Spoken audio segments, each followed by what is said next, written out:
Hey everyone, hope you're all doing great. Welcome to A Minute with Cat and Paolo. Today we actually have a special metspacer. We're spotlighting a special metspacer, Valerie Connell, which is... Hi Valerie, hello. Welcome to the Minute with Cat. She is a recovery coach, and like I said, today we will be spotlighting her and her business and her expertise. Okay. So that's it. Welcome. Thanks. Welcome. Thank you so much. So happy that you're a part of metspace. Thank you. You bring a lot of joy and happiness into our area. Thank you. And I wanted people to see exactly who you are, what you do, Okay. and how you're helping people. Okay. So should we dive into it, or you wanna? Let's get in. Let's for get sure. in. People wanna hear about it. I want people to hear about it. So yes. I want to know more about it. So Thank let's you. go. Okay.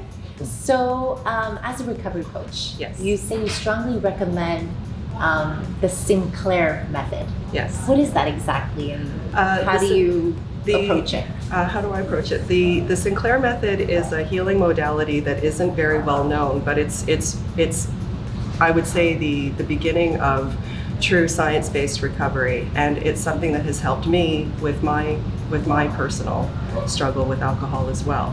So the way it works, it was created by Dr. David Sinclair, who 40 years ago started to do a lot of research on a medication called naltrexone.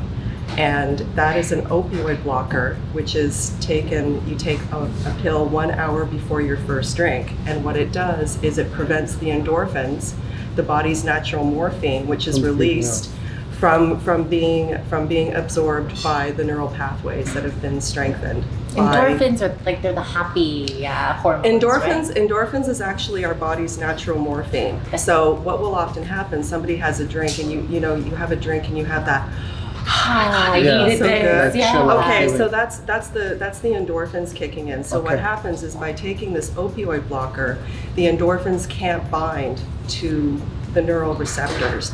And so what happens over time is that the desire for alcohol diminishes, the craving diminishes, and it heals the brain. It rewires the brain back to its pre-addiction So state. it's something like the people that quit smoking with the. It's like Zyban Yes, for there's alcohol. Zyban, that's right. It's a similar kind of idea, Okay. because it helps to bring your rational mind back to Wow. your relationship So it's with Will you alcohol. take the drink though? Will you actually take the drink or not take the drink? Does You it- need to. it's Well, a you bit of may willpower choose. included. Not It even. isn't about willpower, because in order for the cravings to be extincted properly, you actually need to drink. So the concept of drinking to sobriety or drinking to abstinence sounds very counterintuitive, but that's what needs to be done, and it's based on the Pavlovian principle of extinction. We all know that Pavlov trained the dogs to salivate. He also trained them to not salivate, and he trained them to not salivate using the bell in the same way. That's right. So he trained them to salivate at the sound of the bell, and then in order to unlearn the behavior, he used the bell but in a different way, and he would ring the bell more frequently, and there was no reward. So after a while, the dogs stopped salivating. So it's the It's a exact same similar principle, but you're using a medication Yeah. instead of a bell. But in order for that extinction to happen, you do need to use the medication and have a drink. drink. But what will happen is you keep a drinking log, and you will find you record your drinks, and you will find over time that will diminish. that it will diminish. And in about a quarter of the people who follow this modality, they end up following a life of complete abstinence. Wow. Wow. But as long as remarkable. you use the naltrexone, you actually are able to control your drinking. So if you want to keep alcohol as part of your life, you can. You have choice, and that's what is so great powerful about it. So it deals with the root cause, with the root physiological cause of the problem. Right. It gives you choice.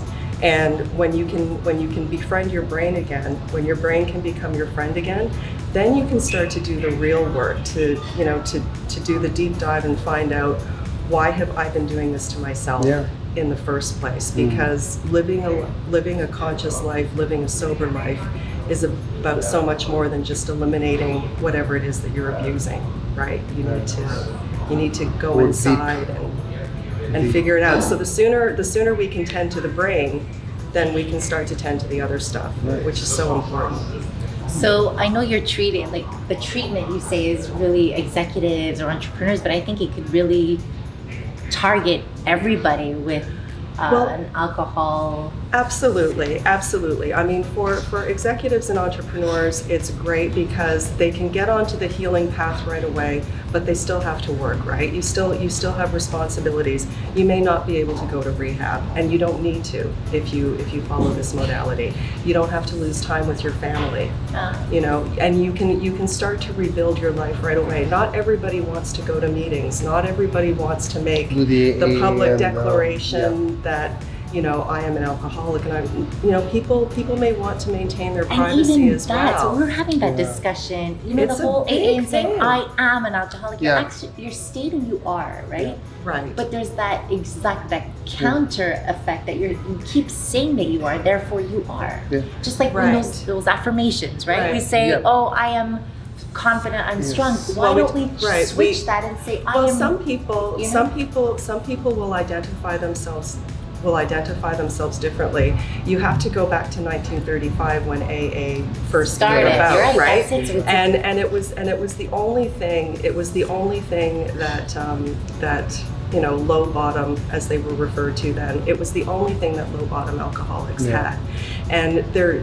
You know, the idea of being rigorously honest and actually accepting that about oneself. What I can say for myself today is that I'm a recovered alcoholic, and I'm extremely grateful for that. Beautiful. So I don't identify as that, but it's everybody's journey is personal, right? So whatever works for them needs to be respected. And there's still a place for AA even with this modality. The 12-step program is one of the most incredibly powerful programs that's ever been created. The people may not necessarily be supportive of using naltrexone and other medications, so that's something that you might want to keep to yourself.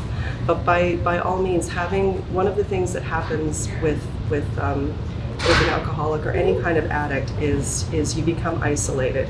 So having community is so incredibly important. So whether you find it, the key to the success. So whether you find it online, I mean, there's all kinds of Facebook groups that you can join. There's 12-step meetings that you can do online. Whatever it is. Absolutely. So or you know, it doesn't even have to be a sober person community. It can just be, you know, part of rebuilding your life is getting into other activities. So the concept of community Sports, is or whatever critical. it is, whatever keeps you engaged and uplifts you, I guess. Whatever feeds state. your soul. Whatever feeds your soul. That's what you need to do. Nice, beautiful. And lastly, there's this last session. So there's a non-medicinal part of this. So how do you help with the So I help to get people onto the naltrexone track. A lot of doctors don't know about it either. So there's information that I can provide the person to take along with them to their doctor.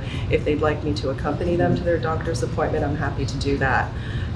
Because it's such a difficult concept to wrap one's head around, I would meet with the family as well, because the family is affected, is part of it, and then there's there's 12-step work. There's I use yoga in all of its forms. With you do integrate the 12 steps into this. Great. Yeah, absolutely, and help the person, you know, rediscover themselves, rediscover what it is that they like to do. Help them envision a brand new life. You know, holistically. And as we're working together, if you know, oftentimes there will be undiagnosed pre-existing mental health issues that exist in this person, and that may be one of the reasons why they turn to alcohol or another substance in the first place. There's always something. And so, you know, that's not, you know, if anything that I'm not qualified to assist them with, I'll make sure that they get the additional support that they need. And the beauty of this entire modality is also really great for the mommy juice crowd. Because that drink, need that drink. Well, but and I posted about this on my LinkedIn page yesterday. It's a huge problem. There's been an 86% increase in the number of women with alcohol use disorder, and it's growing. And the marketing and the mommy juice, the wine o'clock, and the whole culture. We have a lot of women who are self-medicating in the kitchen. Yeah. And a lot of the times moms feel alone. It's so I've been through it. It is a very stressful time in our lives, and a lot of people and it go starts to off that. and it starts off very innocently, but it quickly escalates out of control. Into something out of control. And it's especially true for women because we're physiologically more susceptible. We become problem drinkers faster. We get sicker faster. We die faster. Wow. Okay, that's on that happy note. But this fix is it before you get there. no, but this is why I'm so passionate about bringing this out. There's my story there. I've been on my recovery path for 10 years, and I've met men and women along the way who lost the struggle, and it was completely preventable. It was completely unnecessary, and so now this is my mission and my purpose. It's a beautiful purpose. Thank you and so I wish much. you all the success. I know you will be, because it affects you personally. You hold strong with it. So usually when you have your own story that goes into it, it's beautiful. It's nice. right. It's nice. It's nice. And, thank you so much. And I hope you guys get this. I mean, if you need anything, any type of support, absolutely contact Val. And what's the best way to contact you? The best way is to just call me, 514-963-4345. You can find me on LinkedIn. You can find me on Facebook. Or better yet, if you don't know where to reach, come to metspace. We'll be more than glad to give you the contact info. Absolutely. Thank you so much. Thank you, Val. That was amazing. So much. God bless you. Thanks for sharing God that. bless you. Thank you so much. Okay. And Thanks, that's it, everybody. See you next time. Ciao.